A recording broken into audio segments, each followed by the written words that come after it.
स्वागत है आप सबका शिव कृपा क्लासेज पर। मैं महेश कुमार वर्मा आप सबका स्वागत करता हूं। दोस्तों, ये वीडियो हमारा यूपीपीएससी यानी उत्तर प्रदेश लोक सेवा आयोग समीक्षा अधिकारी व सहायक समीक्षा अधिकारी 2022-23 का टेस्ट सीरीज नंबर 26 है, जिसमें हम लोग सामान्य विज्ञान के महत्वपूर्ण प्रश्नों को कवर करेंगे और देखेंगे कि यहाँ से हमारे कितने क्वेश्चन सही हो रहे हैं। दोस्तों, उत्तर प्रदेश लोक सेवा आयोग समीक्षा अधिकारी व सहायक समीक्षा अधिकारी की वैकेंसी आने में अब ज़्यादा समय का अंतर नहीं है। इसलिए दोस्तों, आप लोग अपनी प्रिपरेशन कंटिन्यू रखिए। बिल्कुल भी एग्ज़ाम यानी वैकेंसी आने की बात से डिमोटिवेट नहीं रहना है, क्योंकि दोस्तों जितना हमें ज़रूरी वैकेंसी आने का है उतना ही ज़रूरी दोस्तों हम लोग को प्रिपरेशन पर भी ध्यान देना है। तो चलिए दोस्तों, ज़्यादा समय न लेते हुए हम लोग टेस्ट सीरीज नंबर 26 को सॉल्व करना शुरू करते हैं। एक बात और दोस्तों, ये सारे टेस्ट सीरीज हमारे आपके यूपीपीएससी समीक्षा अधिकारी व सहायक समीक्षा अधिकारी प्रीलिम्स के सिलेबस के रिकॉर्डिंग बनाए जा रहे हैं। तो दोस्तों, आप लोग इन्हें कॉन्सेंट्रेट होकर सॉल्व करें।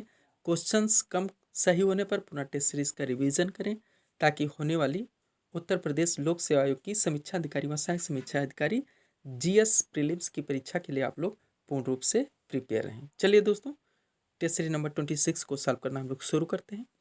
हमारा पहला क्वेश्चन है, विखंडन की प्रक्रिया उत्तरदायी होती है। क्वेश्चन नंबर 1 है दोस्तों, विखंडन की प्रक्रिया उत्तरदायी होती है। ये हमारा क्वेश्चन है। ए नंबर विकल्प है सूर्य से ऊर्जा मुक्त करने के लिए। बी नंबर विकल्प है हाइड्रोजन बम में ऊर्जा मुक्त करने के लिए। सी है एटम बम में ऊर्जा मुक्त करने के लिए। और डी नंबर स्टेटमेंट है रासायनिक अभिक्रिया में ऊर्जा मुक्त करने के लिए। क्वेश्चन था दोस्तों, विखंडन की प्रक्रिया उत्तरदायी होती है किसके लिए, यह हमें बताना था। तो हमारा यहाँ सही आंसर होगा दोस्तों एटम बम में ऊर्जा मुक्त करने के लिए। एटम बम में ऊर्जा मुक्त करने के लिए। अगर दोस्तों विखंडन के जगह पे यहाँ पे संलयन शब्द दिया गया होता, तब आपका आंसर बनता दोस्तों विकल्प नंबर बी। थोड़ा ध्यान दीजिएगा, हम लोग बार बार पढ़ते चले यहाँ दोस्तों, शुरू में ही पढ़ते हैं दोस्तों कि ऊर्जा उत्पन्न होने का कारण है तो नाभिकीय संलयन, और नाभिकीय संलयन व परमाणु ऊर्जा दोस्तों हम लोग हमेशा पढ़े हैं कि एक नाभिकीय संलयन होता है, एक नाभिकीय विखंडन होता है। तो यहाँ विखंडन शब्द दिया गया है, तो विखंडन शब्द दोस्तों एटम बम पर आधारित होता है। तो इसी से हमारा आंसर बनेगा। बिल्कुल कॉमन सेंस से भी आप लोग इसका आंसर निकाल सकते थे। तो हमारा आंसर बनेगा विकल्प नंबर सी, एटम बम में ऊर्जा मुक्त करने के लिए विखंडन की प्रक्रिया उत्तरदायी होती है। थोड़ा सा और बात करेंगे इसके ऊपर दोस्तों। एटम बम से ऊर्जा मुक्त करने के लिए नाभिकीय विखंडन की प्रक्रिया उत्तरदायी होती है, जबकि हाइड्रोजन बम में ऊर्जा का निष्कासन नाभिकीय संलयन प्रक्रिया द्वारा होता है। उम्मीद करते हैं दोस्तों ये क्वेश्चंस आपको पूरी तरह से क्लियर हो गया होगा। इससे रिलेटेड जो भी प्रश्न आएंगे आपके आंसर कभी गलत नहीं होंगे। नेक्स्ट देखेंगे क्वेश्चन नंबर 2 को। 2 नंबर क्वेश्चन है हमारा, संतुलित भोजन है। कौन सा भोजन दोस्तों संतुलित है, ये हमें बताना है क्वेश्चन नंबर 2 में। ए नंबर स्टेटमेंट है ऐसा भोजन जिसमें सारे विटामिन उपस्थित हों। बी नंबर स्टेटमेंट है ऐसा भोजन जिसमें सारे खनिज उपस्थित हों। सी नंबर स्टेटमेंट ऐसा भोजन जिसमें भोजन के सभी अवयव जैसे कार्बोहाइड्रेट, प्रोटीन, वसा, खनिज और विटामिन उचित मात्रा में हो। और डी नंबर है उपर्युक्त में से कोई नहीं।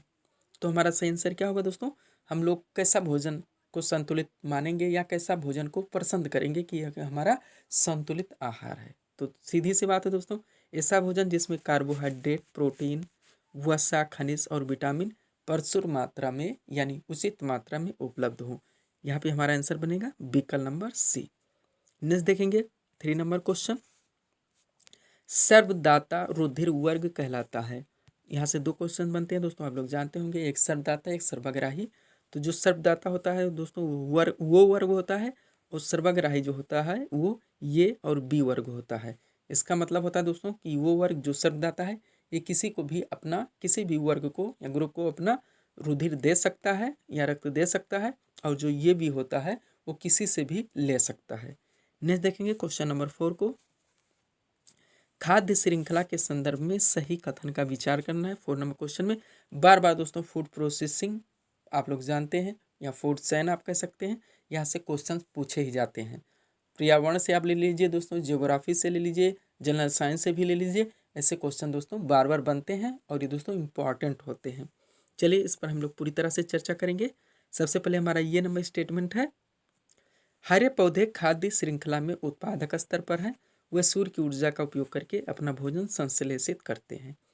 बी नंबर स्टेटमेंट है, शाकाहारी जैसे हिरण हो गया, गाय हो गया इत्यादि प्रथम श्रेणी के उपभोक्ता हैं। सी नंबर स्टेटमेंट है, मांसाहारी द्वितीय श्रेणी के उपभोक्ता हैं। और डी नंबर है, उपर्युक्त सभी कथन सत्य हैं। तो बार बार हम लोग पढ़ चुके हैं दोस्तों खाद्य श्रृंखला फूड चेन के बारे में।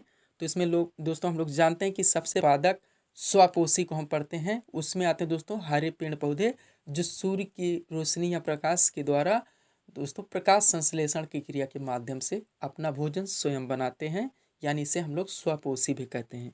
तो ये नंबर स्टेटमेंट तो हमारा सही हो रहा है। बी देखते हैं, शाकाहारी जैसे हिरण, गाय इत्यादि प्रथम श्रेणी के उपभोक्ता हैं। अब उत्पादक को हम लोग देख ही चुके हैं दोस्तों, उपभोक्ता आएगा तो उपभोक्ता नंबर 2 पे आएगा दोस्तों, वह जीव जो इन पेड़ पौधों को खाते हैं, यानी वह मांस नहीं खाते लेकिन पेड़ पौधों की हरी पत्तियों को खाते हैं, जिसमें गाय आएगी, हिरण आएगी, टिड्डी वगैरह आएंगे दोस्तों। तो ये हमारे प्रथम श्रेणी के उपभोक्ता होंगे, इसका मतलब बी भी हमारा सही है। सी देखते हैं, तो मांसाहारी द्वितीय श्रेणी के उपभोक्ता हैं, ये भी स्टेटमेंट बिल्कुल सही है, क्योंकि दोस्तों आप लोग जानते हो जब गाय, हिरण ये सब हरे पत्तियों को खाते हैं तो इनको दोस्तों शेर हो गया, मांस होगा, ये इनको खाते हैं, गाय को, हिरण को। तो दोस्तों द्वितीय श्रेणी के उपभोक्ता होते हैं, यानी सी भी हमारा यहाँ पे सही है। और इसके बाद दोस्तों आप लोग जानते हैं अब घटक आता है बैक्टीरिया, फिर फूड प्रोसेसिंग की एक नई चेन चालू हो जाती है। तो हमारे तीनों स्टेटमेंट सही हो रहे हैं दोस्तों, तो हमारा आंसर बनेगा विकल्प नंबर डी, उपर्युक्त सभी कथन सत्य हैं। नेक्स्ट देखेंगे क्वेश्चन नंबर 5 नंबर क्वेश्चन दोस्तों, सही जोड़े का मिलान करना है। एक तरफ दोस्तों वैज्ञानिक नाम इनसे रिलेटेड दिए गए हैं और दूसरी तरफ दोस्तों ये किससे संबंधित है, कौन से प्रोडक्ट प्रोड्यूसन से संबंधित है, ये हमें बताना है।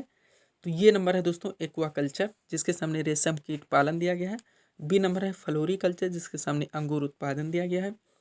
सी नंबर है सेरीकल्चर, जिसके सामने पुष्पों का अध्ययन दिया गया। और डी नंबर है बीटीकल्चर, जिसके सामने मत्स्य पालन दिया गया है। नीचे हमारा दोस्तों कोट में आंसर दिया गया है। तो चलिए दोस्तों हम लोग इन्हें मिलाने की कोशिश करते हैं। सबसे पहले है हमारा एक्वाकल्चर। तो एक्वाकल्चर किससे संबंधित है दोस्तों, मत्स्य पालन से। किससे, मत्स्य पालन से, यानी ये का हमारा 4 बनेगा। ये का 4 यानी एक कोट हमारा मिल चुका है।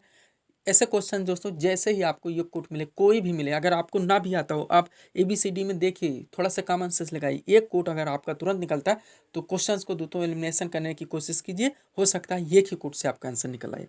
तो दोस्तों ये मिल चुका, हम लोग तुरंत क्या करेंगे, विकल्प पर देखेंगे।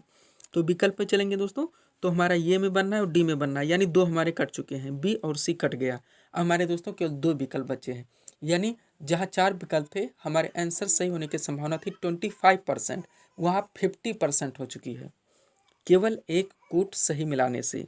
नेक्स्ट क्या है दोस्तों, फ्लोरिकल्चर। अब फ्लोरिकल्चर किससे संबंधित है, पुष्पों के अध्ययन से। किससे दोस्तों, पुष्पों के अध्ययन से, यानी बी का हमारा 3 बनेगा। अब बी का 3 हम लोग ये और डी में देखेंगे, तो अभी तो दोनों में चल रहा है दोस्तों, अभी तो दोनों में नकदीश तो हम लोग पहुंच चुके हैं एक ही कूट लगाने से, लेकिन अभी दोनों में बराबर चल रहा है। और एक अच्छा उत्तर दोस्तों, सही उत्तर निकालने के लिए अगर हमें चारों आता हो तो हम चारों देखेंगे। सी हमारा सेरीकल्चर। सेरीकल्चर किससे संबंधित है दोस्तों, बिल्कुल इजी क्वेश्चन है, इंपॉर्टेंट है, हम लोग बार बार पढ़ते चले आए विकल्पीय क्वेश्चन में भी। तो सेरीकल्चर संबंधित है रेशम कीट पालन से, यानी सी का हमारा 1 बनेगा। अब सी का 1 देखेंगे, तो सी का 1 यानी 431 दोस्तों हमारा आंसर आ चुका है विकल्प नंबर डी, क्योंकि ये भी कट गया, 4 3 के बाद 2 दिया गया, आंसर हमारा मिल गया दोस्तों, विकल्प नंबर डी यहाँ पे हमारा सही आंसर बनना है। अब बीटीकल्चर दिया गया, तो बीटीकल्चर अंगूर उत्पादन से हो जाएगा, यानी डी का हमारा 2 हो जाएगा, 4312। तो 4312 विकल्प नंबर डी में मिल रहा है, तो हमारा आंसर दोस्तों विकल्प नंबर डी होगा। चलिए एक बार उसको रिवीजन करेंगे थोड़ा सा दोस्तों यहाँ पे। तो एक्वाकल्चर किससे संबंधित है, मत्स्य पालन से। फ्लोरिकल्चर पुष्पों का अध्ययन, सेरीकल्चर रेशम कीट पालन, और बीटीकल्चर अंगूर उत्पादन से। नेक्स्ट देखेंगे दोस्तों 6 नंबर क्वेश्चन, क्यूरी किसकी इकाई है, बार बार पूछा गया क्वेश्चन है दोस्तों, क्यूरी किसकी इकाई है। ए नंबर है तापक्रम, बी ऊर्जा, सी ऊष्मा, डी रेडियो सक्रियता।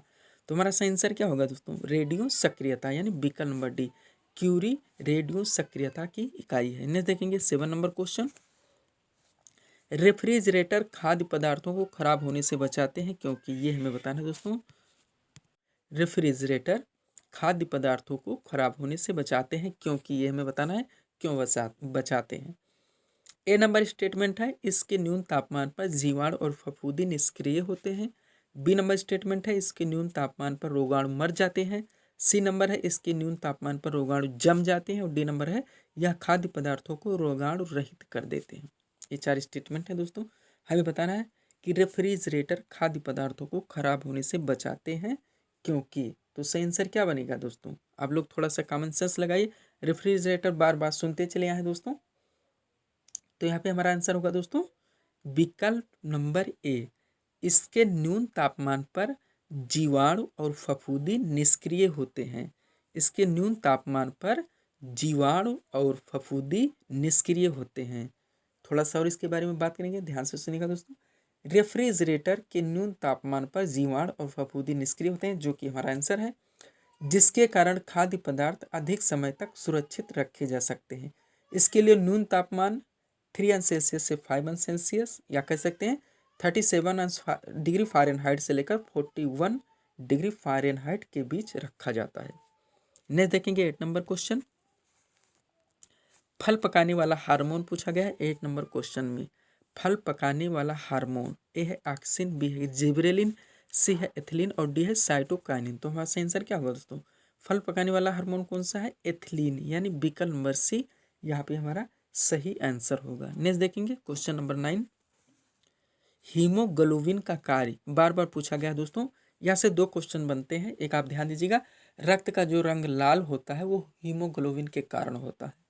अब हम लोग क्वेश्चन देखेंगे हीमोग्लोबिन का कार्य क्या है।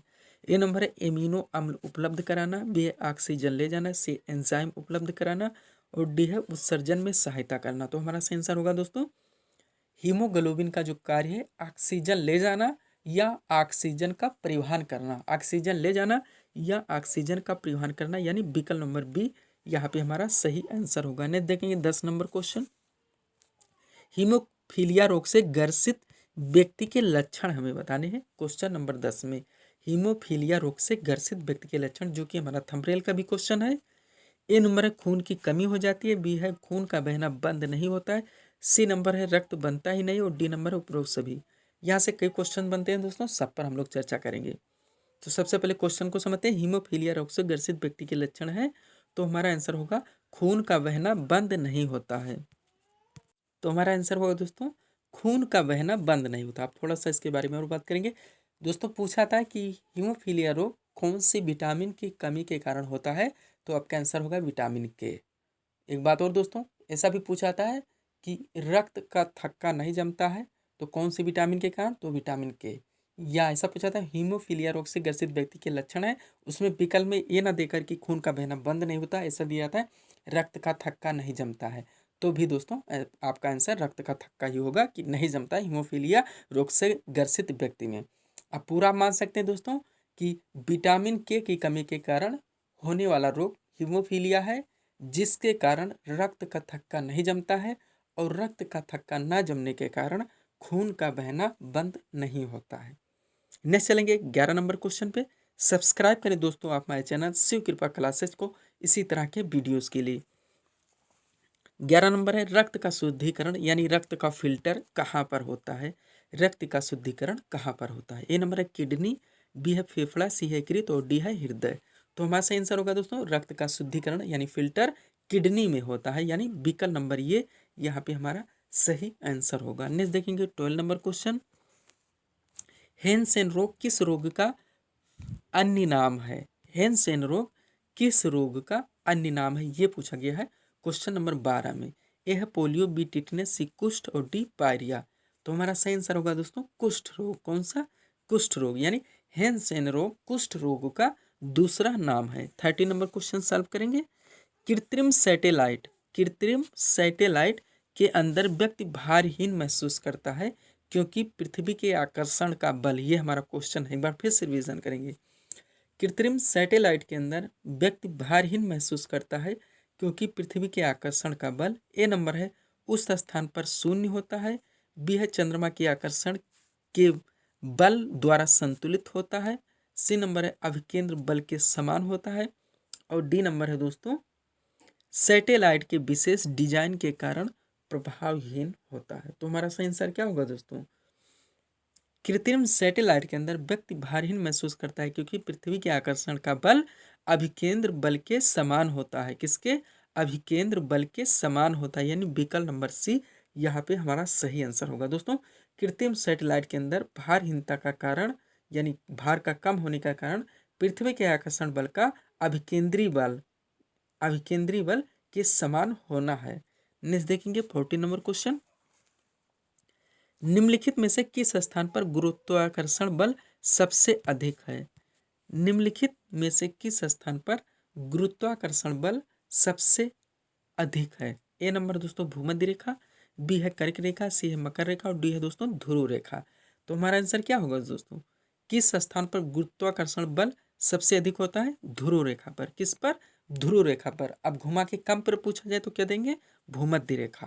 यानी भूमध्य रेखा पर सबसे कम गुरुत्वाकर्षण बल और ध्रुव पर सबसे अधिक। 15 नंबर क्वेश्चन सॉल्व करेंगे। 15 नंबर क्वेश्चन है दोस्तों, बीओडी का असंक्षिप्त रूप क्या है? यानी पूरा रूप बताना है, ये संक्षिप्त है, असंक्षिप्त पूछा जा रहा है। क्वेश्चन कई तरह से दोस्तों घुमा के पूछे जाते हैं। ए नंबर है बायोलॉजिकल ऑक्सीजन डेफिसिट, बी है बायोलॉजिकल ऑक्सीजन डिफरेंस, सी है बायोलॉजिकल ऑक्सीजन डिमांड और डी है बायोलॉजिकल ऑक्सीजन डिस्ट्रीब्यूशन। तो हमारा सही आंसर क्या होगा दोस्तों? बीओडी का असंक्षिप्त रूप यानी फुल नेम क्या है?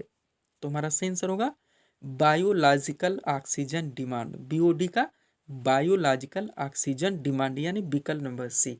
दोस्तों, बीओडी अर्थात बायोलॉजिकल ऑक्सीजन डिमांड जल प्रदूषण का सूचक है। किसका? जल प्रदूषण का सूचक है। जिस जल में बीओडी यानी बायोलॉजिकल ऑक्सीजन डिमांड की मात्रा अधिक होती है वह जल उतना ही अधिक प्रदूषित होता है। वह जल उतना ही अधिक प्रदूषित होता है।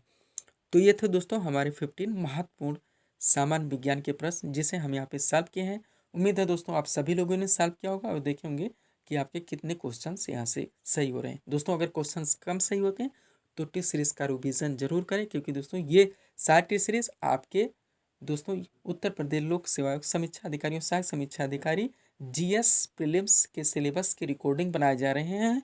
तो दोस्तों आप लोगों ने कॉन्सेंट्रेट होकर सॉल्व करें। क्वेश्चंस कम सही होने पर पुनः टेस्ट सीरीज का रिवीजन जरूर करें। तो मिलते हैं दोस्तों अपने अगले टेस्ट सीरीज के साथ। Thanks for watching.